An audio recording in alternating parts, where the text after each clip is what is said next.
जब हनुमान जी ने श्री राम की सौगंध खाकर उनसे ही लड़ने पहुंचे थे, जाने क्या था रहस्य।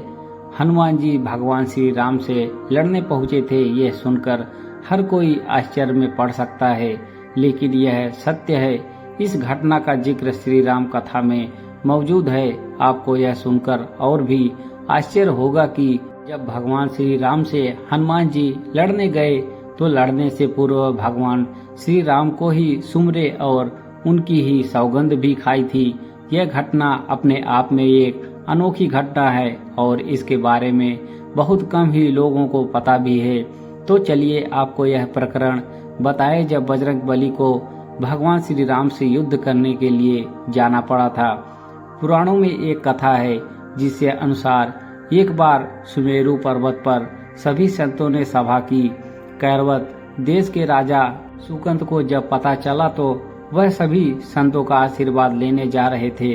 तभी रास्ते में उन्हें देवर्षि नारद मिले। राजा सुकंत ने उन्हें प्रणाम कर उनका आशीर्वाद लिया। इसके बाद नारद जी ने उनसे ही उनकी यात्रा का प्रयोजन पूछा। राजा सुकंत ने उन्हें संत सभा के आयोजन की बात बताई।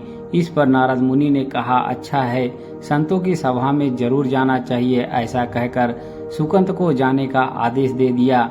सुकंत जैसे ही सभा में जाने के लिए आगे बढ़े, वैसे ही नारद जी ने उन्हें आवाज दी। इसके बाद उन्होंने राजा से कहा कि जिस सभा में आप जा रहे हैं वहां सभी को प्रणाम करिएगा, लेकिन ऋषि विश्वामित्र का अभिवादन बिल्कुल भी मत करिएगा।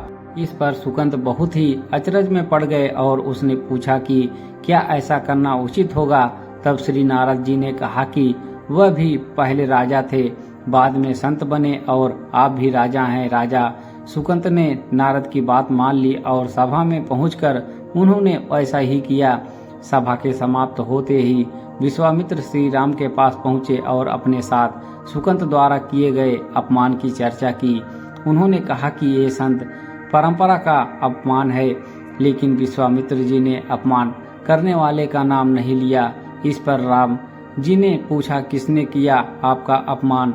तब विश्वामित्र ने कहा कि ये जानकर आप क्या करेंगे। इस पर श्री राम जी ने कहा कि गुरु जी, आपके चरणों की सौगंध लेकर प्रतिज्ञा करता हूँ कि जिसका सिर आपके चरण में नहीं झुका उसका सिर मैं काट दूंगा। भगवान श्री राम की इस सौगंध का जैसे ही राजा सुकंत को पता चला, वह नारद मुनि को ढूंढने लगे, लेकिन नारद मुनि उसे मिले तो वह व्याकुल होकर रो पड़े। तब नारद जी ने उनके समक्ष प्रकट हुए और तब सुकंत ने सारी व्यथा उनसे सुना दी। यह सुनते ही नारद जी ने उन्हें माता अंजनी के शरण में जाने की सलाह दी। यह भी कहा कि यदि माता ने आपको बचाने का वरदान दे दिया तो तुम जरूर बच जाओगे, लेकिन यह भी कहा कि वह किसी को यह नहीं बताएंगे कि नारद जी ने उन्हें यह सलाह दी है। राजा सुकंत तुरंत बजरंगबली के घर के बाहर जाकर रोने लगे और उनके रोने की आवाज सुनकर माता अंजनी बाहर आई तो सुकंत ने कहा, माता मुझे बचा लीजिए, अन्यथा विश्वामित्र जी मुझे मार डालेंगे।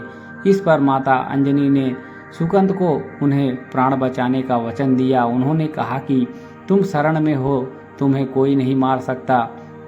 इसके बाद राजा सुकंत को विश्राम करने के लिए कहा। शाम ढले जब हनुमान जी माता अंजनी के पास पहुंचे तो उन्होंने सारी बात बताई, लेकिन सुकंत को बुलाने से पहले पवन सुत ने कहा कि तुम पहले सौगंध लो।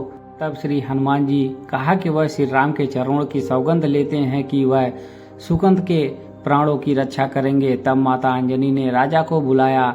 हनुमान जी ने पूछा, आपको कौन मारना चाहता है। तब सुकंत ने बताया कि उन्हें भगवान श्री राम मारने वाले हैं। इतना सुनते ही माता अंजनी हैरान रह गई। उन्होंने कहा कि आपने तो विश्वामित्र का नाम लिया था। तब राजा ने कहा कि नहीं, वह तो मरवा डालना चाहते हैं, लेकिन मारेंगे तो भगवान श्री राम ही। हनुमान जी ने राजा सुकंत को उनकी राजधानी में छोड़ा और श्री राम के दरबार में पहुंचे। वहां पहुंचकर उन्होंने राम जी से पूछा कि वह कहाँ जा रहे हैं। तब मर्यादा पुरुषोत्तम ने बताया कि वह राजा सुकंत का वध करने जा रहे हैं। हनुमान जी ने कहा, प्रभु उसे मत मारिए। राम जी ने कहा कि वह तो अपने गुरु को वचन दे चुके हैं और अब पीछे नहीं हटेंगे। हनुमान जी ने कहा, प्रभु मैंने सुकंत के प्राणों की रक्षा के लिए अपने इष्ट देव यानी कि अपनी आपकी सौगंध ली है। अब भगवान राम ने कहा कि तुम अपना वचन निभाओ और मैं अपना निभाऊंगा। हनुमान जी राजा सुगंध को लेकर पर्वत पर पहुंचे और राम नाम का कीर्तन करने लगे। उधर राम जी राजा सुगंध को मारने के लिए उनकी राजधानी पहुंचे, लेकिन वह नहीं मिले तो वह उन्हें ढूंढते हुए पर्वत पर पहुंचे। वहां हनुमान जी राम मंत्र का जाप कर रहे थे। राम जी को देखते ही सुगंध डर गए। तब हनुमान जी ने कहा कि राम मंत्र का जाप करते रहो और निश्चिंत रहो, भगवान नाम पर का पूरा भरोसा रखो। लेकिन वह काफी डरे हुए थे, तो हनुमान जी ने सुगंध को राम नाम मंत्र के घेरे में बिठा दिया, जिसके बाद राम नाम जपने लगे। राम जी ने राजा सुगंध को देखकर जब बाण चलाना शुरू किया तो वह राम नाम के मंत्र के आगे विफल हो जाते। राम जी हताश हो गए कि क्या करें। यह दृश्य देखकर श्री लक्ष्मण जी को लगा कि हनुमान जी भगवान राम को परेशान कर रहे हैं, तो उन्होंने स्वयं ही हनुमान जी पर बाण चला दिया। लेकिन उस बाण से हनुमान जी नहीं, भगवान श्री राम ही मूर्छित हो गए, क्योंकि हनुमान जी के हृदय में श्री राम जी थे। राम जी वैसे भी होश में आए वह हनुमान जी की ओर दौड़े। उन्होंने देखा कि उनकी छाती से रक्त बह रहा है। वह हनुमान जी का दर्द देख नहीं पा रहे थे। वह बार बार उनकी छाती पर हाथ रखते और आंखें बंद कर लेते। पवन सुत को होश आया तो उन्होंने देखा कि राम जी आंखें बंद करके हनुमान जी के छाती पर बार बार हाथ रख रहे थे। और इसी मौके पर पवन सुत ने सुगंध को पीछे से निकाला और उसे अपनी गोद में बिठा लिया। तभी राम ने फिर से हनुमान जी के माथे पर हाथ फेरा, लेकिन इस बार वहां पवन सुत की जगह राजा सुगंध थे।